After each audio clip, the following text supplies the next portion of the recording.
Welcome to the REI Diamond Interview, your source for real estate investment jewels of wisdom with Dan Breslin.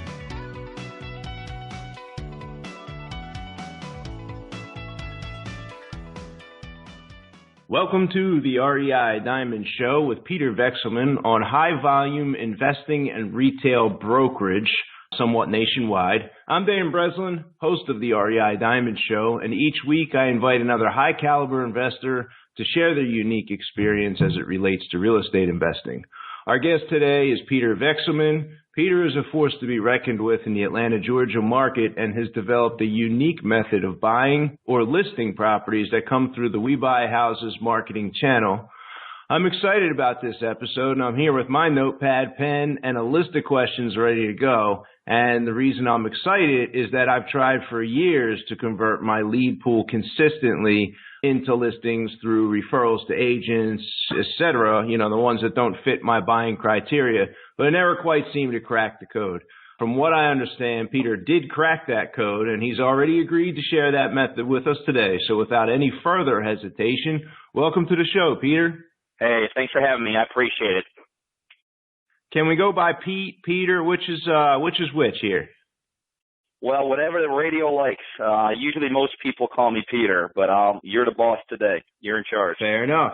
Let's talk about, just so the listeners can get a feel for who you are, kind of your background before real estate and how you got into real estate, and then just the Reader's Digest of what led to this point and what your business looks like today.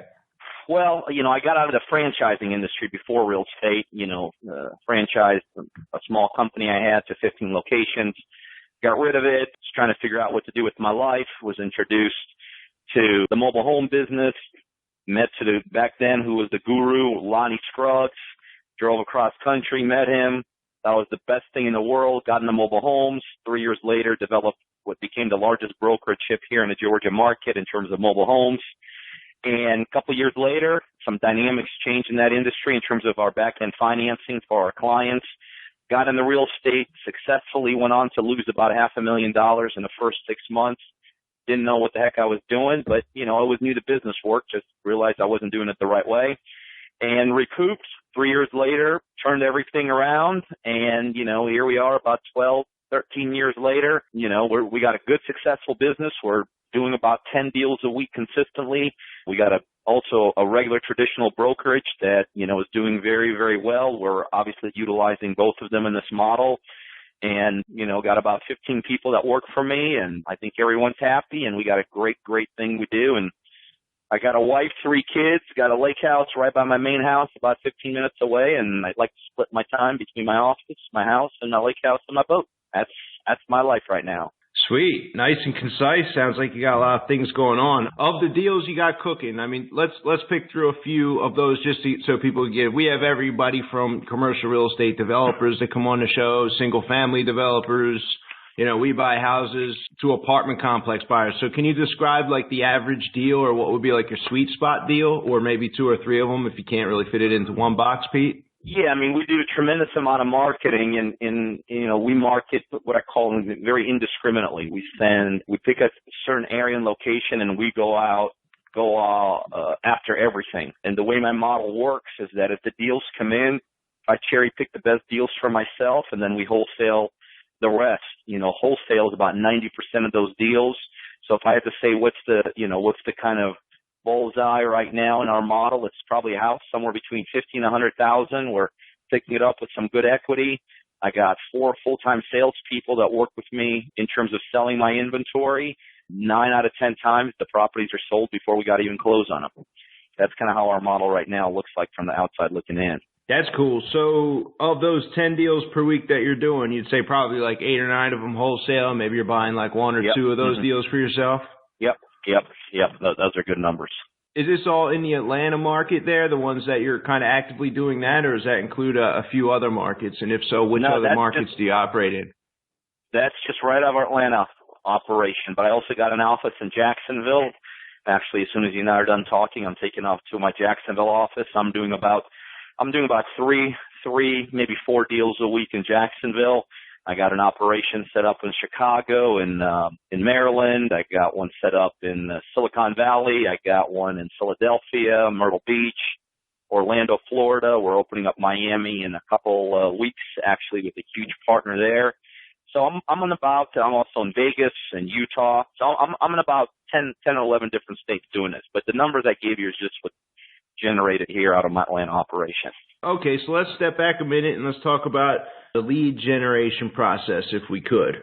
How do you go about that? How did you develop that? I mean, I noticed I did a quick search. I saw you had billboards at one point in time or somewhere. I think we had talked before. You said you did some direct mail and some phone calls. But let's just break it down for the listeners so they can get an idea of what goes into generating 10, 20, 30, 40 deals per month. Well, the end result of our marketing is we get sometimes as many as 1,000 seller calls a day just in my Atlanta office. And now the way they're derived is we do exactly what you just mentioned, except we feel like we do it better than anyone else. So, for instance, we do direct mail, but whereas an average investor out there may be shooting for a 3, 4, 5% return, our direct mail pieces get as much as 20, 25% return. We do signs. I'm a huge bird dog guy. I think in the end I probably, in my 15-year career, taught and educated in some way, form, or fashion more bird dogs than anyone else in the country. I probably had 60,000 bird dogs that we've educated. For the first several years in this business, I built this business off bird dogs. So we have bird dogs, we have tremendous amount of direct mail we do. We do signage, we do web-based. And then all of that flows into my operation here in Atlanta. And I got callers on standby from 8 in the morning till about 9 o'clock at night. And that's all they're doing. They're just talking to sellers. Everything is done in a live environment. We don't go into voicemail systems when callers are calling us. We have live people right here in my office that are picking up the calls, talking to them, strategizing with them what the best move for them is, whether in the retail side or the investor side. And then, our goal, I think that the biggest reason for success is we take a consultative approach with our sellers. Whereas most sellers are used to hearing pitches. They're hearing pitches from realtors about how great the realtor is, how great their company is, and this and this. They're hearing pitches from investors about, hey, give me your property for nothing, and then we could be friends forever. Well, our approach is a consultative approach. We let sellers know there's options here. We do have an investment arm. We do have a traditional retail operation. So basically what we want to do is we just want to come out there and, check out your house or check out your building, and then based upon that, we'll be able to give you, the best, what the best scenario is for you. And that consultative approach, I would say, is the number one reason for our success. Sellers love that. Sellers love options. We're bringing value to them. We're not just going one-dimensionally and telling them what the right opportunity is. We're asking them what the right opportunity for them is. That's I think one of the biggest reasons for our success here. So let's talk about that. This is pretty interesting. I personally use Pat Live. It's an answering service. A lot of my friends, a lot of people on the show even utilize Ring Central and a lot of other various methods of automating the number of phone calls that comes in a day. You have brought this in-house. How many people are sitting there answering phones on a regular basis? I got about 15 people that are taking calls. I don't know what everyone's connection to Pat Live is, but I'll tell you, as a guy that's doing 10 deals a week, that's got, operations in 10 states, I think that's destroying people's businesses. I would bet if anybody goes from a answering service to a live environment without spending one extra dollar, they'll be able to double their numbers. And the reason I know it is because I've seen it happen in my business. I mean, the live environment is, unless you try it, it's almost like people, that's usually the comment, like, people. But when you learn or when you could master the live environment in terms of marketing, it just, without spending one extra nickel, you double your numbers automatically.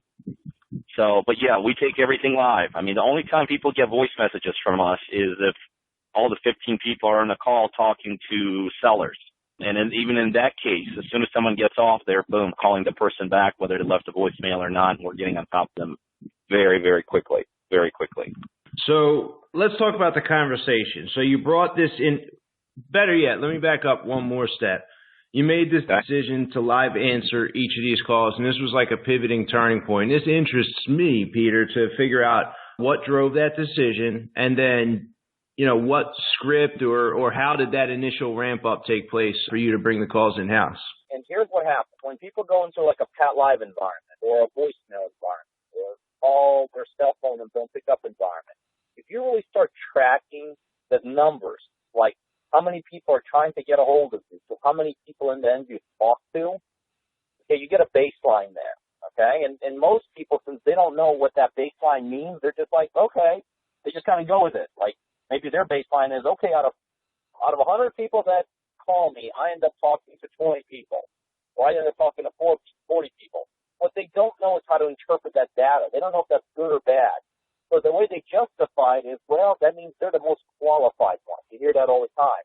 You know, my system's working because it's the most qualified one. Well, that's totally wrong because, again, you don't know what to track it against.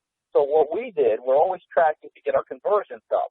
So we started tracking, let's say, going into a voicemail system and us talking in the end maybe to 50% or 60% of people, to us picking up the phone live and talking to 100% of the people. And literally, I mean, you could just, the numbers don't lie, 50% more deals when you just take the voicemail away. Literally 50% more deals without spending one extra penny. Now, that's if they're going into a regular conventional voicemail. If you're going to a system like an answering service, I know we're picking up Pat Live. It has nothing to do with Pat Live. I really don't know, but I assume it's a voicemail system. I mean, an answering service. If you're going to an answering service, chances are you'll actually not just double, you'll triple your numbers if you go through them. Because the answering services, they actually drive your numbers backwards. You know, voicemail is kind of neutral. You know, people are used to them. They don't know any better. They may not leave a message or whatever. When you go into an answering service, you watch. You're actually going backwards. But those numbers we track, you could actually probably triple your business by going to live environment. Now, when you're in a live environment, you know, you got other things you got to handle. You got to have a caller. You might have to have some space and all that. But in the end, it's kind of close for the comparison. That's a great point. So let's talk about the ramp up or maybe the conversation or the call script or the training process. And I don't need every detail of that, but just kind of like some breakthroughs you had when you decided to hire number one answering staff. That was the big breakthrough. That was years ago. The biggest breakthrough we've had in the last year is going to what I call this consultative approach. So our scripts right now, again, they're not the scripts where most people are used to, like I want to buy your property 50 cents on a dollar, or I want to list your property. Our scripts, our callers now, their mission is very simple. It's to build rapport, establish a relationship, build trust, give that seller options they've never seen or heard of before. And so the script's very, you know, the basic outline of our scripts now are, you know, Mr. Seller, there's options with us. We have a traditional investment company, we have a retail brokerage. We know for sure that if you want to sell your property, we could help you. We could buy it from you on the spot. We could, you know, get you a retail listing price. We want to just stop by and we want to give, you know, we want to present what options are available. So the number one goal of our callers right now is to get in the door. See, this is another problem I was experiencing. We were such good marketers, but we were doing everything over the phone. You know, we were negotiating deals. You know, that's been the last several years that became the big thing. Oh, you could do everything over the phone. You could do everything on the phone. And I did. I became a huge investor over the phone. The problem when you're doing your everything over the phone is you lose the intimacy of that personal contact. You're never going to be as effective over the phone as you will be face to face. So the challenge I always had is like, okay, I'm blowing up our phones 1,000 times a day with sellers. We're negotiating everything over the phone. I know that's not an efficient way of doing it, but because we talk to 1,000 sellers a day, we know inevitably somebody will call us and they'll just say, here, just take my property. But at the same time, I also knew that if we can get these people in the door, we can get a lot more deals. The infrastructural problem I was having is how do you build an infrastructure where you get so many people in the door? And that's when this whole revolutionary thing happened in my world here. We combined our investment company with a traditional brokerage. So now when my callers are calling and talking to sellers, they're taking a consultative approach and they're actually setting appointments for my real estate agent. Okay, so the agents in my model become the frontline people. And now the agents are going into people's houses. See, when you send an agent in, it right away gives them credibility because people are like, oh, a licensed person is coming to my house. So right away, they get a lot more credibility than a traditional mom-and-pop investor walking in. And then the agents are actually presenting cash offers on my behalf. And if the cash offers don't work, then they flip them into a listing. So when we went to this consultative approach of consulting and giving sellers options, of frontline sending agents into people's houses, of continuously at their houses talk to them about options of either sell it to us right up front or we could list it for you. Literally overnight, my investment business tripled, and I was already the biggest investor in the Southeast U.S. before this model. My investment business literally tripled, and my retail brokerage took off. I mean, just in the last 2.5 or 3.5 months, we put over 250 listings on our board. You know what I mean? So that's really how our operation works. It's a consultative approach all the way through the sales cycle. It's giving options to the consumers that they do not see up there before. You know, a lot of people think about this model, and they're like, gosh, I've kind of sort of tried to do it, and it does make sense. I haven't really fine-tuned it. Well, that's what we've done. We've literally fine-tuned this model from A to Z. So it works. The other great thing about this model that you bring a lot of value at the brokerage level, because now when you're recruiting top-line agents, you just don't simply tell them, well, we're going to set about 2 to 4 listing appointments a day for you. You want to join our team? Well, heck, who wouldn't, right? That's like gold mine in real estate. You don't get no better than that. So it's a double value. I call this a double proposition value model. One value you're providing at the team leader or a broker level, because you're creating opportunities for that agent. Everywhere else, the agent has to produce their own opportunities, or they go to these crappy Zillow buyer leads, which are worthless. We're giving them legitimate seller opportunities. We're actually booking appointments for them. We're qualifying these sellers. So the value is at the broker end to be able to build out a top-notch team. And then the second part of the value of the model is at the retail world, because we're giving our sellers options they never see before. You see what I mean? And so this model, that combination of the two, just absolutely makes your investment side take off and absolutely make your brokerage side take off. And that's what we've been working this model for quite a long time, and we finally perfected here, and now we're growing like gangbusters. I mean, it's just incredible the kind of growth we're getting. So, Peter, what qualities the avatar agent, right? I don't know that I want to say like your best performing agent, because sometimes there's people who are just so unique and so sharpened with sales skills, abilities, et cetera. But, you know, maybe the 20% top performers of the agents. How many agents do you have? We're at 25, right? So 25, the top 5, you know, what characteristics would anonymously, if you could describe, you know, the top 5 performing agents? I mean, what would that right agent who might work with you guys look like if they were listening to the call? Well, this is the great thing about this model, because remember, it's a two-prong model. Cash offer on the front end. If the cash offer doesn't get accepted, flip it to a listing, okay? On the cash offer side, you're kind of looking for agents that are good at negotiating. You're looking at agents that come from that background of maybe car sales, you know, timeshare sales, stuff like that, because they're battling for that cash offer, because they know I'm the happiest when I get investment deals, okay? But again, if that doesn't get accepted, then it's very easy to roll that into a regular retail presentation. And then the retail list, on the retail side, you're looking for people that can convert sellers into listings. I mean, it's as simple as that. And it's amazing. It's almost like two different types of people. We have certain agents on our team that are fabulous at picking up cash offers, not that great on the listing side. It's okay with me because I love investment deals. At the same time, we have different types of agents on our team that are not really great at getting those cash offers accepted, but they're absolutely brilliant at getting listing conversion. Those agents tend to be people that already have experience with sellers, that know how to convert. You know, they just hate doing their own marketing. They hate getting in front of sellers, but you get them in there, boom, they're gold mine. You know, those are the agents that have conversion rates before they even join our team, maybe at 60% once they're in the door. You know, their problem was just getting the door or spending money on marketing or knowing how to market. You see what I mean? We're taking care of that for them. We're marketing. We're booking them in there. But once we get them in there, they're absolutely brilliant at converting listings. Again, a little bit different from an agent that may be brilliant at getting the cash offers accepted. That's a lot of times those tend to be hardcore negotiators. You know what I mean? They could negotiate. They're good negotiating. They're good at getting prices down and all stuff like that.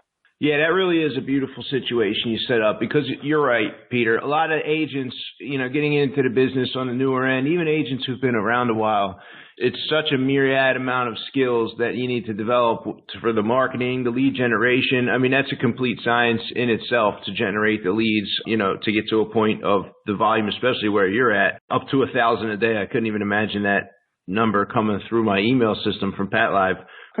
But that's a great point. You kind of got two different type of agents that are going in. So it's like you got your offense and your defense, if you were putting it into a sports analogy. So do your call center employees know which agents are stronger in each particular situation and steer the traffic or book the appointments according to the skill level? Set up. Yeah, we got a whole system set up. Actually, once the appointments get booked, they go to another one of my personnel, and then we have a whole algorithm system on the back end set up of which agents get which appointment. Part of that actually decision-making process is the location. We try to keep our agents in quadrants, geographical locations, depending on where they live, and we try to line up their appointments in accordance to where they live. And then obviously beyond that, we break that up to skill set and abilities and all that. What commission would a cash offer side agent, supposing they sign up a deal and then you assign that deal and there's $10,000 on the table in profit, what is the commission structure for that agent who went to the door and signed that up? We just pay a flat commission on those. We pay $250 when they bring the $250 when they bring the contract back, and then there's $750 when we close on it. So it's just a flat out, But here's the other great thing about this model. On the recruiting end, I said what a great, recruiting apparatus this is. See, in a traditional team environment or brokerage, when a new agent comes on board, it takes months for them to get our model, because we pay these $1,000 checks when they get the investment properties. In this model, you can have an agent start on the Monday. Okay, you can have an agent start on the Monday, and by the following Friday, make $2,000 or $3,000 because cash offers got accepted. So now when we're recruiting agents, we give them the opportunity to literally make money now. Again, another great recruiting tool for our agents. Yeah, you're right about that. That's really an interesting point that a lot of agents I don't think about, and they're always kind of starting that part-time. So it's definitely another way to overcome that challenge. So I don't know that 1,000 seller leads is the right amount, but an average week, how many listings are going on the board? How many deals are going on the board out of this system? And out of how many leads is that conversion rate? Usually 1 out of 10 appointments get accepted a cash offer, and we want to have about 25% conversion to at least a listing. So out of 10 appointments, you want to have at least, 2.5 listings, 2.5, 3 listings, and 1 cash deal. And Peter, you're sending people, and their goal is to sign that contract or listing agreement on that first initial appointment, correct? Absolutely. Whenever possible, let's get the business done right ahead of time, right up front. Do you have a long-term back-end follow-up procedure in place, either with that agent who goes to the living room or in-house handled by other employees that helps convert some of the other? Both? Yep. Both. Again, and this goes back to what you're asking me about, an answering service as opposed to a live environment. Because we're in a live environment, we are literally, and you can only do this in a live environment. You can't do this with the answering service. But we are literally taking all of our calls or all the people we've talked to who we did not do business with, and we are every third month contacting every single one of them. That's something you can only do in a live environment. And we're having huge success. 35 to 40% of the deals I'm doing today are the result of somebody that called us 6 months ago that, said no for whatever reason, but every couple months we're live calling them, and developing, huge, profit centers with those opportunities in the back end. So we're all about the follow-up. Again, in a live environment, we're all about the follow-up. So you have the third month contacting all of them. Do you use a system for that? Any kind of telemarketing software? No. We do everything live. So we have an internal CRM that prompts that person to be called every couple of months. But again, the key to what we do, our strength, is being in this live environment of talking directly to sellers and, giving sellers the opportunity to talk to us directly. So, CRM prompts the call to be made, but it's made by live individual. Did you guys have the CRM built on your own, or is that like an Infusionsoft build out? We use PipeDrive. It's just a sales CRM driven system. We like it. We run, a whole operation off of it. We run most of our satellite offices off of it too. Nice. Okay, so I think we covered the Atlanta market. So let's talk about kind of the expansion plan and sort of what the structure looks like maybe for some of those, I don't know if the right word is limited partnership or franchise. I don't know what the right definition of what that structure looks like, but I know that's something we wanted to cover, right, Peter?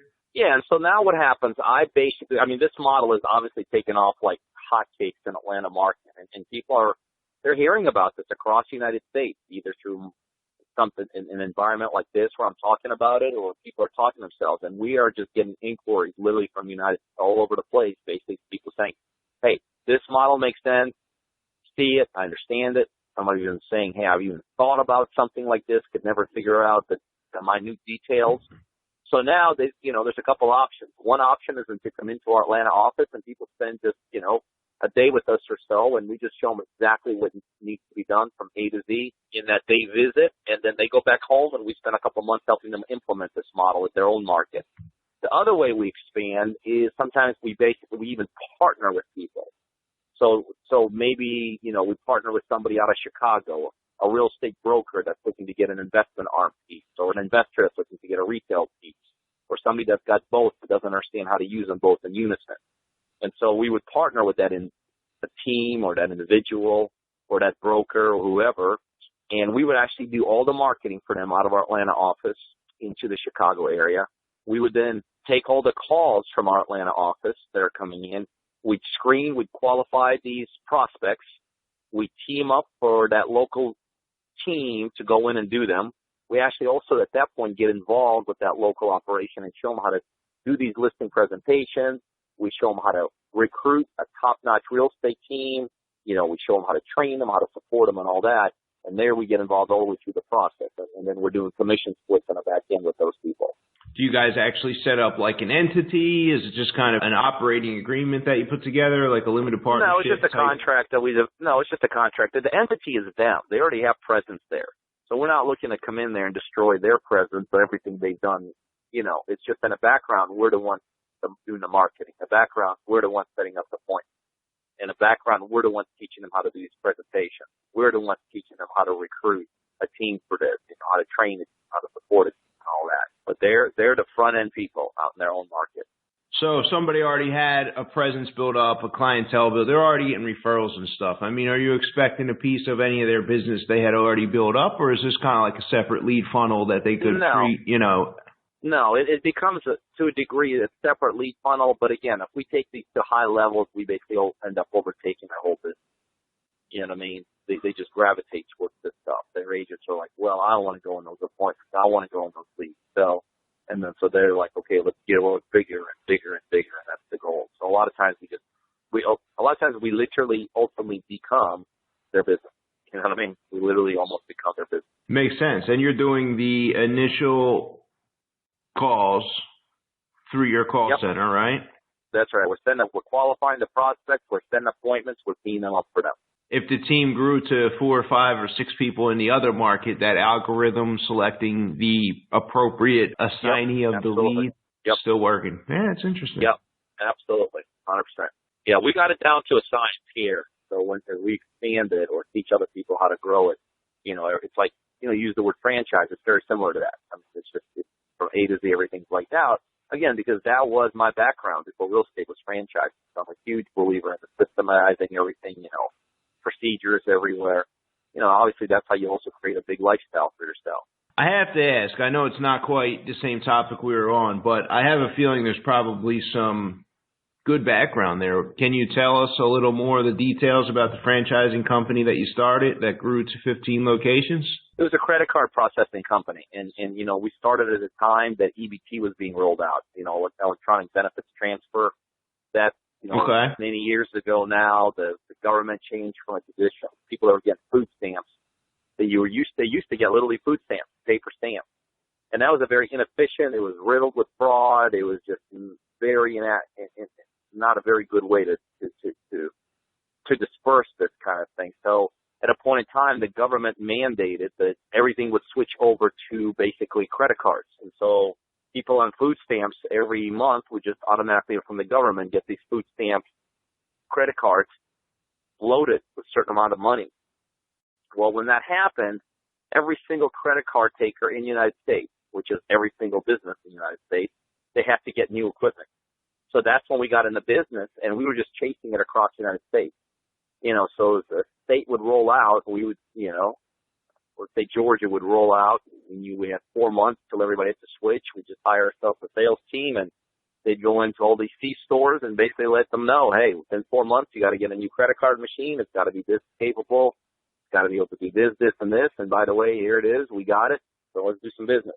And that's what we did. We chased that EBT rollout across the state. I guess that was like an event-driven thing. Like there was a certain amount of work to be done, and it was kind of an unsustainable chase. Is that why you ended up in real estate? Well, no, I got out of it because at the point in time we had 100 employees. I had, corporate officers. I wasn't even in charge. I mean, it was my company, but I became an employee. That's not my gig. I'm not a corporate guy. So that's when I sold out.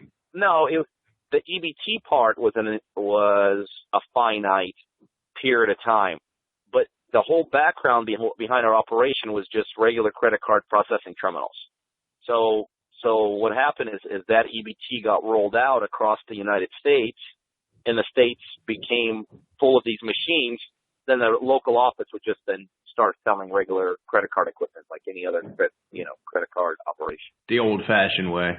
The old-fashioned way. That's right. This is cool because you started that business from the beginning, Peter?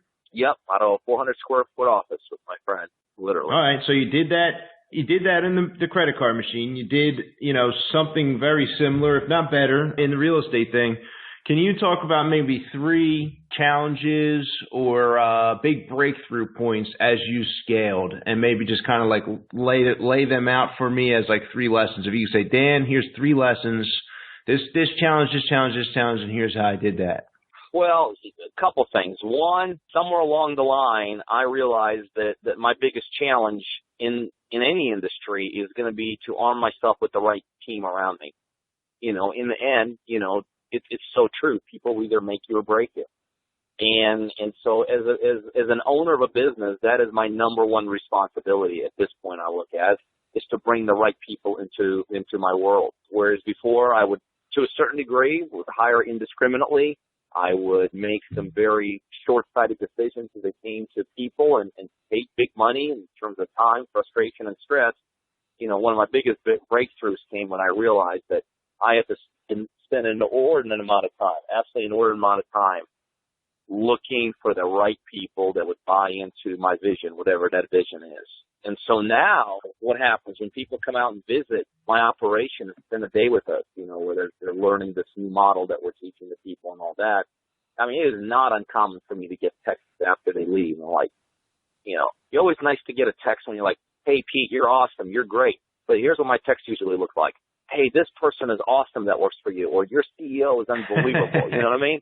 But that was it. Nice. That's what it's all about. That is 100% what being a successful business owner is doing that. Another challenge and a success story out of that was what I learned a long time ago, not everything you do is going to work. That's just the nature of the beast. I've been investing for 15 plus years. I'd say probably along the way, 80, 90, maybe 95% of things I tried did not work. That was not a sign of failure. That was just a sign of they just did not work. Okay, whereas most people look at things as signs of failure when they're not succeeding. And in turn, they interpret that as, well, it's time to quit, and that's why most people never become successful. I learned a long time ago that not everything you do is going to work. That's okay. What you do is then you go on and you figure out what does work. And when you figure out what does work, you pound the crap out of it. That's the key. When you finally figure out what is working, you absolutely pound the crap out of it, because you never know how long the shelf life of that is. So it's okay for things not to work. So, yeah, that was a big thing for me to come to terms with. And, another big thing for me to come to terms with was, heck, when the market crashed, years and years back, 7, 8 years back, I didn't get out in time. And that was a big learning experience for me, that it's okay. Sometimes it's okay to throw in the towel. And, it's hard for someone like me now doing what we're doing now to admit. It was hard for me back then doing what I was doing then to admit. But, man, if I would have gotten out of the real estate market, 6 months earlier, 7, 8 years ago, I would have been a lot better off than trying to be on my high horse and trying to withstand longer than I needed to withstand when the whole world around me was crashing and I thought I'd be the only long survivor. So learn when to cut it. It's okay to cut it sometimes. It was a big learning experience for me. Nice. Well stated. Great lessons there. Thank you. Who is the most successful real estate investor or developer and why? And this might be someone you know personally or publicly, dead or alive. You don't necessarily have to name the name. I know there's a lot of people who prefer to remain private, but the most important aspect of this question, Peter, is the why. Why you think they're successful? I'll tell you, in my opinion, without a shadow of doubt, I think Trump's the biggest guy out there. I think he's got an absolute model that he works with. I think he has absolutely mastered how to put deals together. The reality of it is, the guy literally, although everybody knows him for being a real estate guy, I mean, the guy makes tons of money, tremendous amount of money just through his name. I mean, there's buildings that he's got nothing, okay? Nothing to do with, absolutely nothing to do with, that just happens to bear his name on it. And everybody thinks that's his building. And in turn, here he is making ungodly amount of money off of it. So he's got a working model. He's able to identify the right kind of deals. He's diversified. I mean, everything that, you talk to people, you got to be diversified. You got to know how to negotiate. You got to know how to move on the dime. You got to be flexible. You got to have the right team, all of that. I mean, when you study Trump Enterprises model, I mean, I think it just hits it out of the ballpark all the way across the board. So that would be my answer to that. Yeah, you're right about that. I mean, not even building the building, having your name on the building and making money from the deal. It's a pretty slick deal to have made, right? Oh, absolutely. Absolutely. So, Peter, can you name for me 2 or 3 life-changing books? Can be real estate, business, mindset, success related. Well, for me personally, the EMyth, when it came out, to this day, that book has a day-to-day impact on my life and my career, how I run the business. Obviously, it's a book that introduced this whole concept of working on the business, not in the business. I call it the lifestyle concept of, if you're working in the business, you might make money, you'll never have an incredible lifestyle. EMyth is the book that initially pointed me in that direction. And to this day, I mean, I utilize those principles on a daily basis. That's why, I come and go when I want to. I play when I want to. I, jump in a boat when I want to. I do the family thing when I want to. Because everything is systematized, automated, my world. I could spend 20 minutes here and I'll still crank out 10 deals a week. So the EMyth has probably had the most impact on me. And then, along the way, I like people-driven books. Like the Think and Grow Rich. The Napoleon Hill. I mean, we are in a people-driven environment. Whether you're in the bigger technology gets, the more important people's skill set is. Believe it or not. And I think the more technology takes over the different aspects of this world, the more valuable those people that have the ability to work with people, communicate with people, articulate ideas, build a vision, the more valuable those people become. And as a result of that, any kind of those books, like I said, the Think and Grow Rich and anything like that, I think those are just fabulous books for people to have. And then, along the way, I love biographies. Of ultra successful people that, the Gettys, the Rockefellers. I think there's life lessons to be learned in those types of books. And so I like that kind of stuff too. Nice. Well said. If you could share the crown jewel of wisdom with your 18-year-old self, what would that be? Crown jewel of wisdom, huh? I think one of the biggest things I've been able to come to terms with at my age is, and it took me really into my 30s to figure it out, really by accident. Somewhere along the line, you've got to figure out what your skill set is. What is your truth? It's not necessarily what your passion is or what you like doing. What is ultimately your skill set? Like, for instance, I had, from the time I was 7, 8, 9, 10, 11, just, had a skill set for sales. I didn't know that. Nobody in my family pointed that out to me. I mean, I sold T-shirts. I did fundraisers. I was a natural salesperson.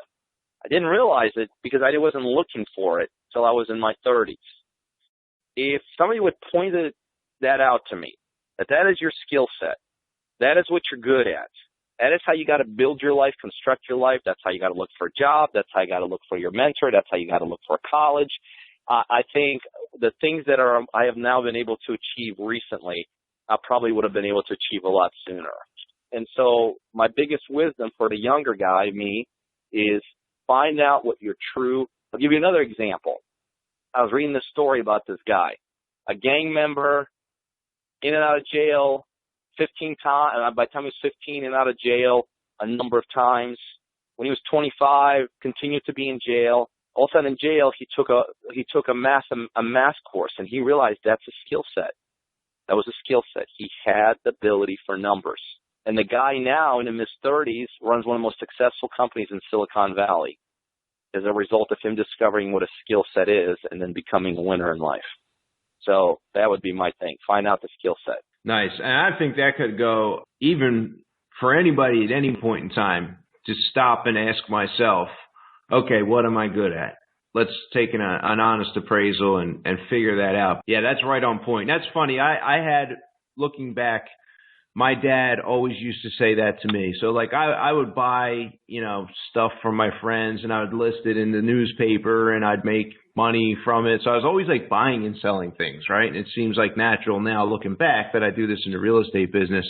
But my dad would always tell me that, oh man, you're just always good at buying and selling things. You're always good at buying and selling things. And like when he made those comments and I was like 18 and I was 20 and I just really didn't pay attention to that. I did get into car sales. I didn't necessarily think I was that great at sales, but I knew I could do it. But yeah, to come up with a clear answer to that looking back and to get started on that would have been priceless for sure. So before I ask you about contact information or if you want to share a website, is there anybody, that you would like to kind of call out? Like if somebody would be someone who you'd want to reach out or you think would be beneficial for doing business, do you want to kind of talk about that person and then share, your website, URL, or contact information, Peter? So obviously we are right now in the process of expanding this model that I just was talking to you about. We call it the Trifecta Model. It's the marketing married with the retail world, with the investor world. That's my vision right now for people that, hear this, see it, and understand it, like that makes sense. I somehow want to be part of it. And whether it's just coming in for training with us and we teach them how to do it or potentially partnering with us in different parts of the country, I will tell you this is not for the brand new person. This is not somebody that just came out of the seminar and they're trying to figure out which way to point their, which direction to go to in this business. We're looking for a savvy investor or a savvy retail broker or a combination of the two. It is not an inexpensive model to run, so if you're looking to come in and learn it or whether you want to partner with us, they're going to have to be spending tens of thousands of dollars. So these are people that are already successful, probably already hitting it out of the ballpark, and they're looking to get to the next level. And so the best way to discuss that with us right now is just to text me directly, right to my cell phone. And the number is 404-915-9685. That's 404-915-9685. And just tell them, just put the word trifecta in a text and tell me a little bit about what their model is, what they're doing, what's working, what's not, just a little bit about themselves. And then we'll touch base with them and see if they're, we're a good candidate for them and they're a good candidate for us. Well, cool. Thank you for all the great information. I got several pages of notes here. Thanks for coming on the show, Peter. I appreciate you having me very, very much. Hey, sir, and thank you for listening to this episode of the REI Diamond Show. Are you receiving the new episode notification emails on Saturdays? If you'd like to, you can sign up at reidiamonds.com. Thanks again for listening. Dan Breslin here. I'll catch you next time. Remember, here at the REI Diamond Show, we're dedicated to helping you increase and protect your net worth.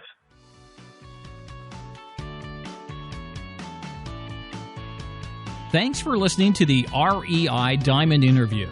To receive the REI Diamonds newsletter and interview monthly, sign up now at www.reidiamonds.com.